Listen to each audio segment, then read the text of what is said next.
Hello. मुझे आप लोगों को एक जानकारी देनी है। एक रिपोर्टर रहस्यमय तरीके से गायब हो गया।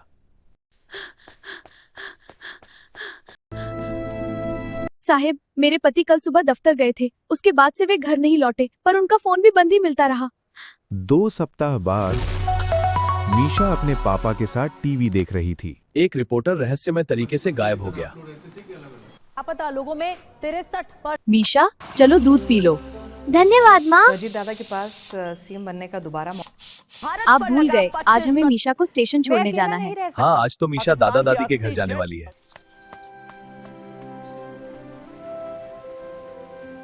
अभी तो काफी समय बचा है। हाँ, गाशी से गाते हैं सब मिलकर। ला ला ला ला ला। अपना ध्यान रखना और दादा दादी को परेशान नहीं करना। ठीक है, धन्यवाद। Bye, see you soon. Have a great trip. We'll miss you. You too. Bye.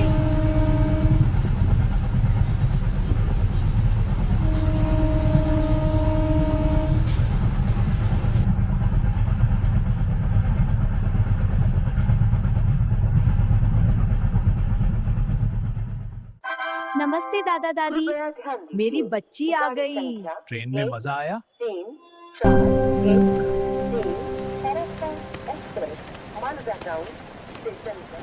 Misha उनके साथ बातें करती हुई घर पहुंची। दादाजी, घर पहुंचने में और कितना समय लगेगा? बस पहुंच ही गए बेटा। लो, आ गए घर। आप लोग हाथ मुंह धो लो, मैं जल्दी से खाना बना देती हूँ। रमा, मेरे कपड़े दो, मैं बदल लेता हूँ।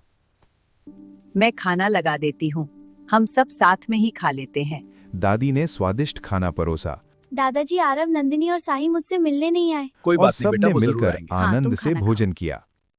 अगली सुबह उसके दोस्त आरव, नंदिनी और साहिल उससे मिलने आए। सब मिलकर खेलते खेलते शाम तक मस्त रहे। तभी दादा दादी उसे लेने पहुंचे। चलो मीशा, शाम हो गई है, घर चलते हैं। ठीक है दादाजी। रास्ते में मीशा ने एक सुनसान इलाके में खड़ी एक रहस्यमयी हवेली देखी। उसने दादाजी से उसके बारे में पूछा। दादाजी, वो घर किसका है? वहाँ काफी अंधेरा है। वो एक रहस्यमयी घर है। रात को उसके दोस्त भी डिनर के लिए आए। सब ने मिलकर खूब मजे से खाना खाया और देर रात तक बातें करते रहे। तभी उनकी नजर बरगद के पेड़ की ओर गई। वहां कुछ हलचल थी। बच्चे डर गए। क्या हुआ बच्चों, हम आ गए हैं। अब तुम लोग सो जाओ, हम तुम्हारे पास ही हैं।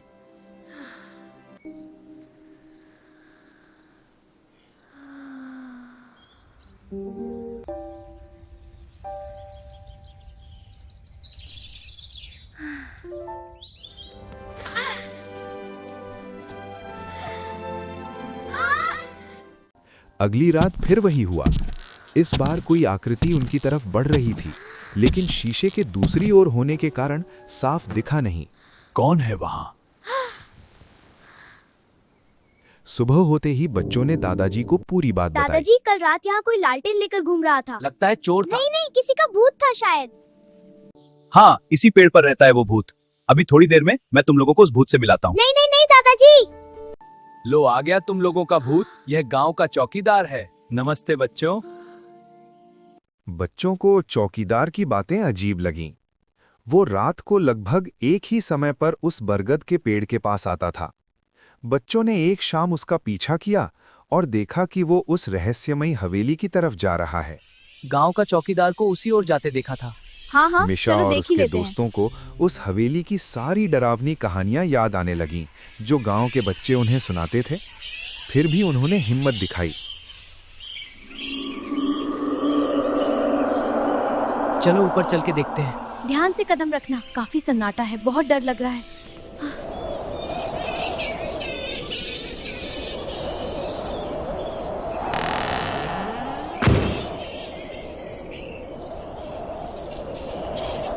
सीढ़ियों पर बिखरी धूल और टूटे हुए लकड़ी के पायदान किसी अनजाने खतरे का आभास देते हैं। बाहर के आंगन में एक पुराना कुआं था, मानो उसका पानी जैसे बरसों पहले ही सूख चुका हो।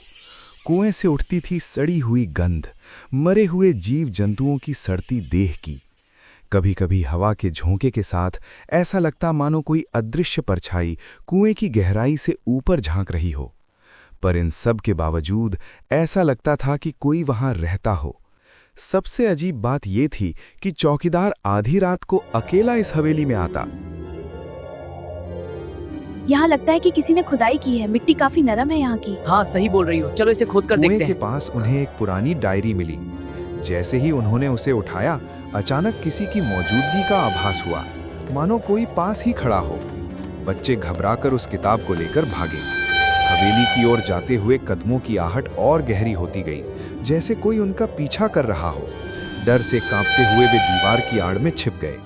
दीवार के उस पार जो दृश्य उन्होंने देखा, उससे उनकी सांसें थम गईं।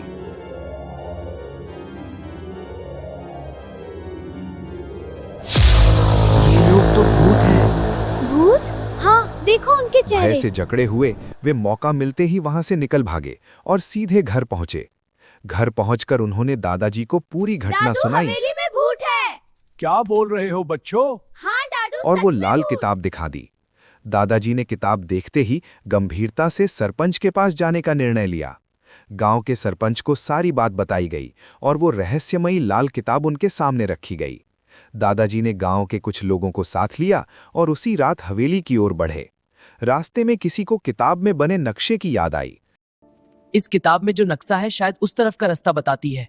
देखते हैं। हाँ, देखते हैं।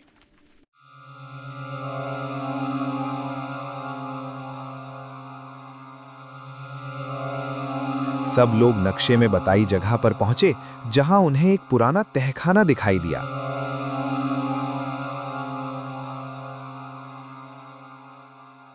कौन हो तुम? खोलो इसको। मुझे यहां से निकालो। शुक्रिया मुझे खोलने के लिए। मैं एक रिपोर्टर हूं। वहां से वे एक रिपोर्टर को बाहर निकाल लाए और नक्शे के अनुसार हवेली के दूसरे हिस्से में पहुंचे।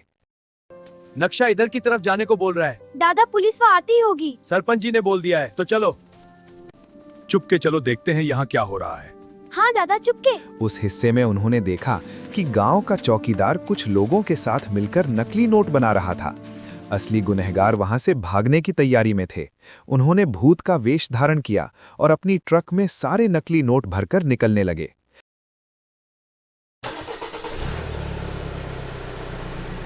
तभी पुलिस वहां पहुंच गई।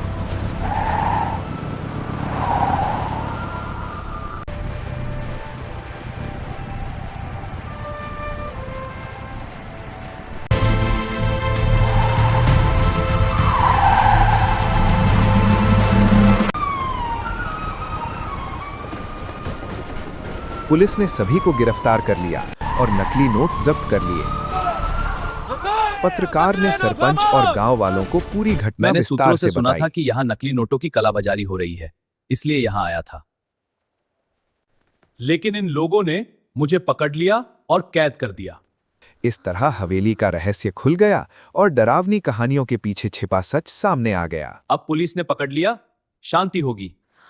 धन्यवाद मेरे बच्चों, तुम लोगों की वजह से सब हुआ। हाँ, सच में तुम लोग बहुत अच्छे हो। धन्यवाद। जो डर गया वो मर गया।